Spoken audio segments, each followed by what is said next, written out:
This is going to be one of the dumber questions I've ever thrown at you, John. Go. What's the you said all inclusive on cruises and then vacation, and it made me think of like boozing it up. What do you think your tolerance would be on the moon?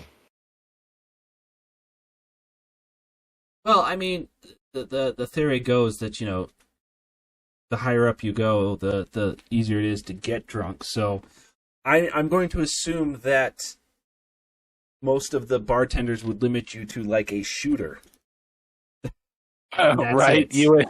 I'm just guessing your BAC would go up rather quickly while being on the moon. The other thing to think about would be that would be a lot of... I mean, this is something that would be like 20, 30 years down the road. But it would be interesting to see how that would play out, because that's something that we could honestly debate on for probably quite a while. Hey, Kirk looks like he's about in. Sweet. Yes, I left. I just left bartending, hanging out with a bunch of drunks, and I come do a podcast. And thanks for reminding me of work. I was gonna say, we're just talking about. You like the concept though, Kirk. We were talking about lunar vacations. Okay.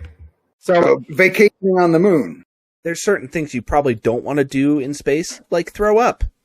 I can't envision that being enjoyable. Yeah, whatsoever. that's gonna go. It's gonna go everywhere. Yeah, that's an abstract painting in real life in 3D. Yes. Yeah. Also, forgetting not to take off your. Well, I guess in that sense you would be in a controlled oxygen environment, but still, it would be. It wouldn't be good. Well, and you think if you're going all the way to space, you think you'd want to remember it. You know what I mean? Like, why you spend all that time and energy and effort, and then you're hungover and you're not. I want to lay down. I don't want to look at anything. What? You just wasted 3 days, right? Well, plus, like 50% of people get sick when they go to space anyway. So you probably already have enough problems on your plate. But that would be a shock to the system. It's like altitude sickness times 1,000,000. It's way higher than yes, going to 10,000 feet. You see, come on, a new name. Bartender Buckout. All right, not that original, but hey, look, it's a numbers game. This is what are we on 37? Yeah, episode 37. Huh? Who would have thunk it? Two guys who can't even count to 37 somehow make it. And by the way, your mustache, was it an attempt to make a filter for your nose to try to make the stink? That's what I'm picturing.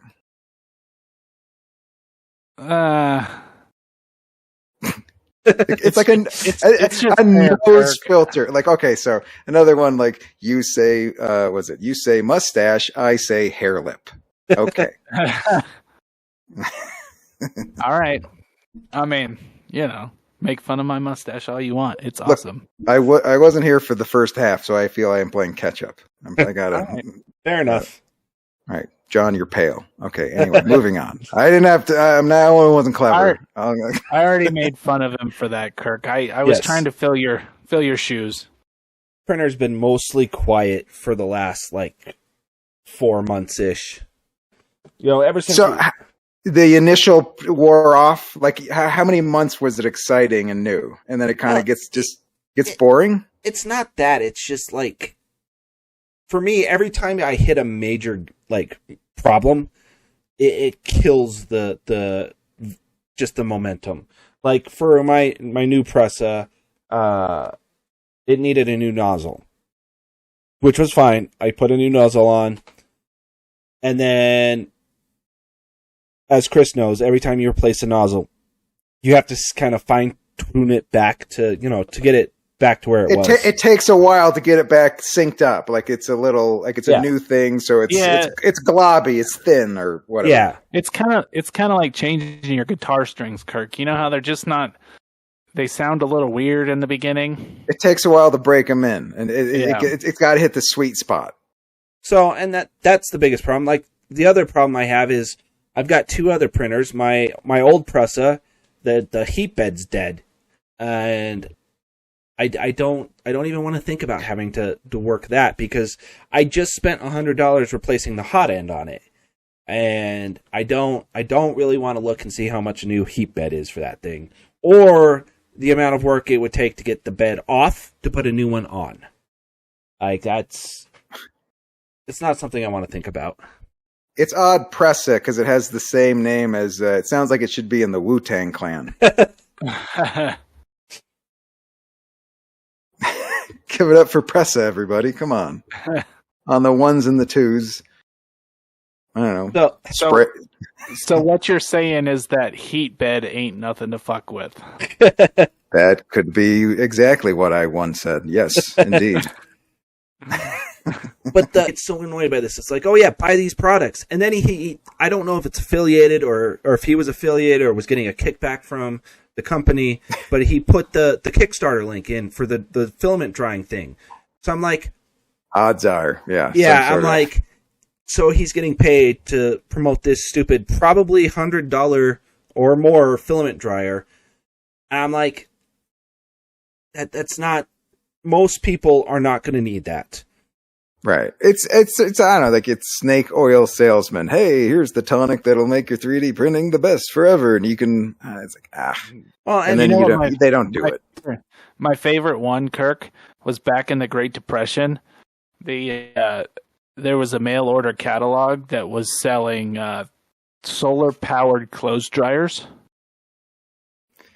Oh, and they were. It's the sun, stupid. It's the sun. Yeah, they would literally send you like it was a clothesline. Yeah, it was a clothesline. Oh. Yeah, they'd send you a string and 2 nails or whatever, and that was solar powered.